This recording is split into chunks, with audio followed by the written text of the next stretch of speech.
หลับตาฝันเป็นตุเป็นตาตื่นขึ้นมาแล้วก็นำมาไล่ฟังเป็นนิยายปรัมปรากันจ้าเรื่องก็มีอยู่ว่าในภพชาติดังกล่าวคุณแม่ลูกได้เกิดเป็นกุลธิดาสุดสวยในครอบครัว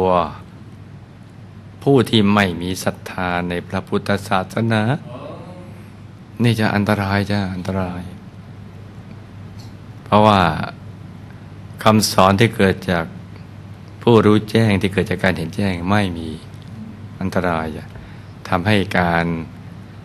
เรียนรู้หรือปฏิบัติเนี่ยมันไม่ถูกหลักวิชา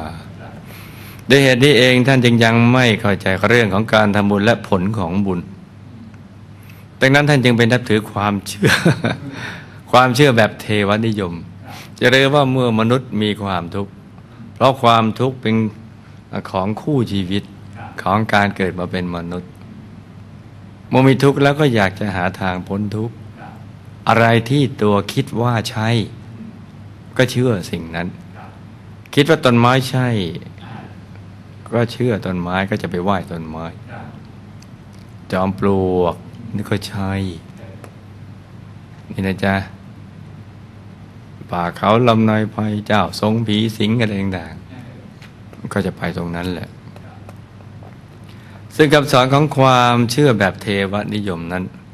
มุ่งสอนในทุกคนที่นับถือบูชาแต่เทพเจ้าขอทำให้ถูกใจเทพเจ้าเท่านั้นแหละเดี๋ยวก็เทพเจ้าจะบันดาลถ้าหากเราเกิดว่าเทพเจ้านั้นนี่ไม่ว่างก็ลืมบันดาลนี้เนี่ยทำให้เราก็ยังมีทุกข์ทรมานอย่างเดิมก็มักจะยกความดีความชอบนี้ให้กับเทพเจ้านั้น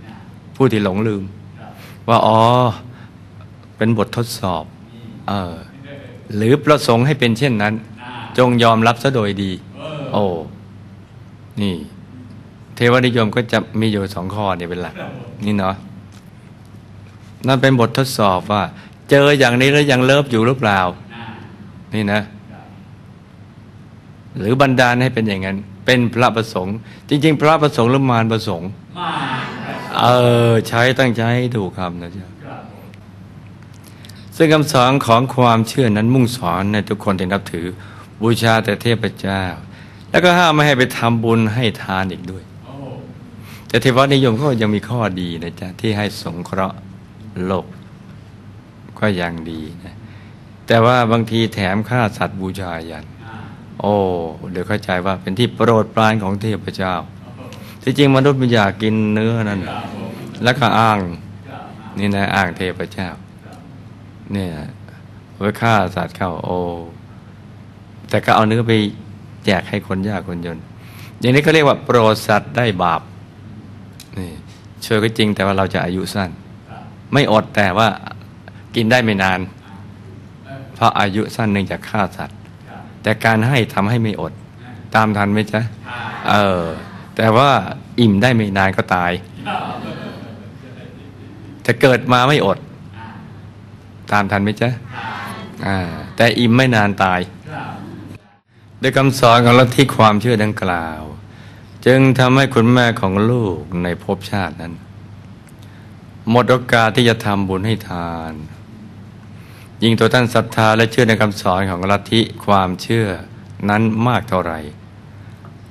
ตัวท่านก็ยิ่งไม่สนใจและไม่เชื่อในเรื่องผลของบุญมากขึ้นเท่านั้นมันก็คล้ายๆกับภพชาติในอดีตของคุณพ่อของลูกที่เชื่อว่าความสำเร็จทุกอย่างล้วนเกิดขึ้นจากหนึ่งสมองสองมือเท่านั้นไม่ใช่เกิดจากผลของบุญที่ตนเองได้เคยกระทำเอาไว้ตามทันไหมจ๊ะจากวิบากกรรมดังกล่าวซึ่งก็คือวิบากกรรมที่ท่านไม่สนใจเรื่องบุญและปฏิเสธการทำบุญนี่เองจึงเป็นผลทำให้ในภพชาติปัจจุบันคุณแม่ลูกต้องเกิดมามีฐานะยากจนและต้องใช้ชีวิตอยู่ด้วยความยากลำบากเป็นอย่างมากแต่ในเวลาต่อมาท่านก็ได้มีเพื่อนสนิทสุดเลิฟที่เป็นชาวพุทธมาชักชวนคุณแม่ของลูกในภพชาตินั้น ให้ไปทำบุญด้วยกันคือมีกัลยาณมิตรนี่นะจ๊ะไม่ใช่ว่าโลกขาดกัลยาณมิตรไม่ได้ขาดผู้นำบุญไม่ได้ซึ่งตอนแรกๆตัวท่านก็ตอบปฏิเสธแต่พอโดนเพื่อนสนิทสุดเลิฟชวนบ่อยๆเข้าท่านก็เริ่มเกรงใจแล้วก็มาเพราะความเกรงใจก็ยังดีก็ไม่เป็นไรให้มากันแล้วกันและในสุดคุณแม่ของลูกในภพชาตินั้นก็ได้ไปทำบุญปล่อยสัตว์ปล่อยปลาร่วมกันกับเพื่อนสนิทสุดเลิฟซึ่งก็ถือว่าเป็นการทำบุญครั้งแรกในชีวิตของท่านเลยทีเดียวเมื่อคุณแม่ของลูกในภพชาตินั้น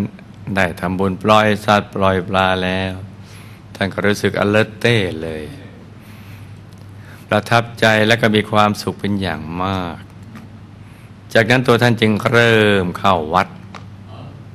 แต่ก็ไม่ได้ทำบุญอะไรกับทางวัดเลยก็ยังดีนะจ๊ะก็เป็นจุดเริ่มต้นดี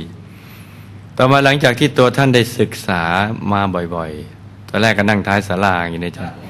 แล้วก็ฟังพระเทศฟังหูไว้หูเข้าหูซ้ายทะลุหูขวานี่นะแต่หูปิดไม่ได้ยังไงธรรมะท่านก็ต้องเข้าสักวันนี่เนาะไม่เหมือนจมูกไม่อยากดมแล้วก็กลั้นได้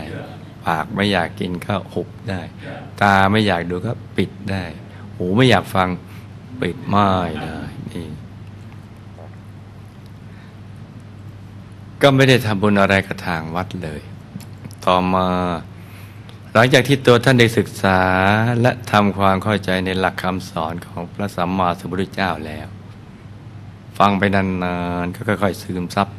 ค่อยๆเข้าใจค่อยๆเรียนรู้ไปก็เกิดความศรัทธาและเริ่มแปรเปลี่ยนความเชื่อของตัวเองซึ่งในที่สุดคุณแม่ลูกในภพชาตินั้นก็หันมานับถือพระพุทธศาสนา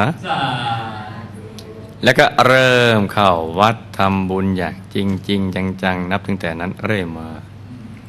ซึ่งบุญที่ท่านชอบทำมากที่สุดนั่นก็คือบุญปล่อยสัตว์ปล่อยปลาให้ชีวิตสัตว์เป็นทานนั่นเองสาธุจ้ะดังนั้นท่านจึงชอบทำบุญให้ชีวิตสัตว์เป็นทานอยู่เป็นประจำโดยอานิสงส์จากการปล่อยสัตว์ปล่อยปลาอยู่เป็นประจำในภพชาติดังกล่าวมาส่งผลให้คุณแม่ของลูกมีสุขภาพร่างกายที่แข็งแรงและมีอายุขัยที่ยืนยาวถึง91 ปีนั่นเองนี่นะยาวมาถึงณตอนนี้แล้วเนาะ